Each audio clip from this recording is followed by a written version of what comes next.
Assalamualaikum warahmatullahi wabarakatuh. Perkenalkan nama saya Dwi Romansyah dari kelas Gedung 1 dengan NIM 400305256300045. Mohon izin di sini saya akan menjelaskan mengenai tugas yang telah diberikan pada mata kuliah Ilmu Kurtanah, yaitu tugas untuk menjelaskan apa itu skala. Nah, untuk yang pertama, saya akan menjelaskan apa itu pengertian skala. Jadi, pengertian skala itu adalah skala merupakan gambar teknik atau perbandingan antara ukuran gambar pada gambar dan ukuran pada aslinya, yang memungkinkan penggambaran objek itu bisa menjadi lebih besar ataupun menjadi lebih kecil dari ukuran pada gambar. Objek sebenarnya itu bisa lebih besar ataupun lebih kecil. Dan skala pada gambar teknik digunakan untuk menggambarkan objek dengan ukuran yang sesuai dengan media gambarnya. Untuk pengertian skala, terus di yang kedua ada jenis-jenis skala. Yang pertama yaitu ada skala pembesaran. Skala pembesaran adalah skala yang digunakan apabila gambar yang dibuat lebih besar dari gambar sebenarnya. Biasanya digunakan pada benda kecil dan rumit.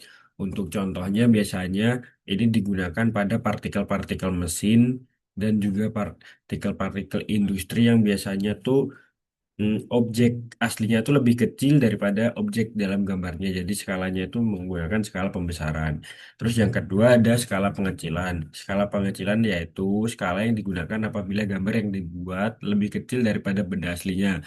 Untuk skala pengecilan itu biasanya banyak digunakan di bidang teknik sipil. Contohnya kalau kita membuat dinah bangunan, terus detail pondasi, struktur, dan lain-lainnya, kita menggunakan skala pengecilan.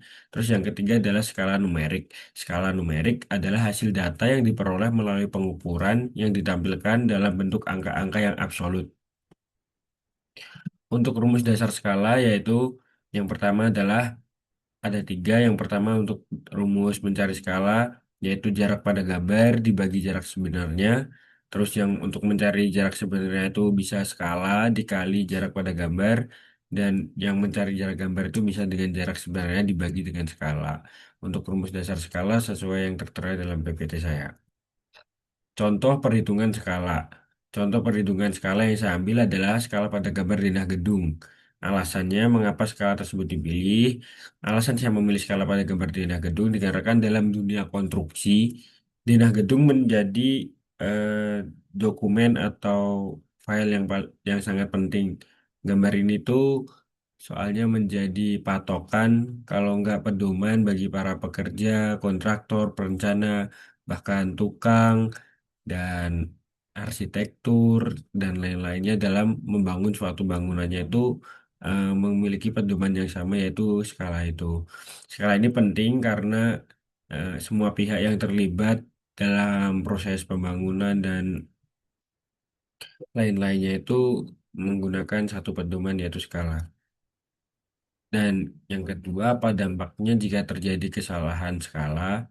Kesalahan pada gambar dinah gedung dapat menimbulkan berbagai masalah dalam konstruksi. Salah satunya adalah masalah teknis. Masalah teknis itu biasanya kayak ukuran bangunan yang tidak sesuai, akhirnya nanti bangunannya jadi tampak lebih kecil ataupun tampak lebih besar, dan akhirnya fungsi dari bangunan-bangunan tersebut bisa jadi tidak ada dan kurang. Jadi kayak mengganggu fungsi bangunan. Selain itu kesalahan juga menyebabkan kerugian pada waktu, pada biaya, karena ketika terjadi kesalahan kan kita harus membongkar ulang bangunan, terus kita membangun lagi, jadinya waktu yang terbuang lebih banyak, biaya yang dikeluarkan untuk membongkar dan membangun lagi untuk biaya materialnya juga pasti lebih banyak. Jadinya jika terjadi kesalahan skala mungkin itu adalah tanggungan-tanggungannya. Terus yang ketiga itu hubungan skala dengan ketelitian pekerjaan lapangan.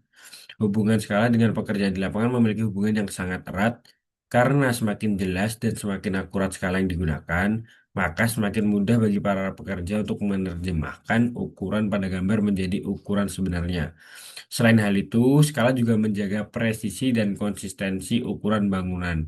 Jadi contohnya itu ketika skala yang kita pakai itu lebih tepat atau lebih akurat, pada bangunan aslinya tuh juga para kontraktor dan tukang lain-lainnya tuh membangun tuh lebih lebih enak dan fungsi bangunan bisa jadi lebih jadi, bangunan lebih cepat selesai, tidak membuang banyak waktu dengan tidak apa tidak biaya tidak membengkak karena mungkin kalau ada perpanjangan waktu dan kesusahan dalam membaca skala kan ada biaya tukang per hari juga yang harus dibayarkan, jadi biaya tidak mungkin membengkak.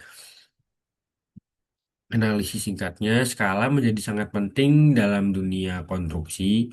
Contohnya gambar teknik seperti denah, potongan, detail struktur, karena menjadi acuan utama bagi semua pihak yang terlibat dalam dunia konstruksi. Maka dengan adanya skala yang tepat, orang dapat menerjemahkan skala dengan tepat sehingga membantu memastikan proses pembangunan berjalan dengan lebih lancar.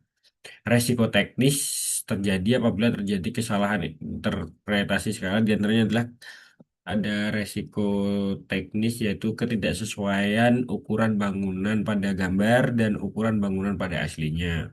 Seperti yang saya jelaskan tadi, ukuran bangunan yang telah direncanakan itu bisa mengakibatkan berbagai dampak teknis seperti nantinya posisi strukturnya kurang tepat, elemen antar bangunan tidak sesuai, terus fungsi bangunan yang jadi tidak bisa digunakan dan lain-lainnya. Dan selain ada resiko teknis juga ada resiko finansial.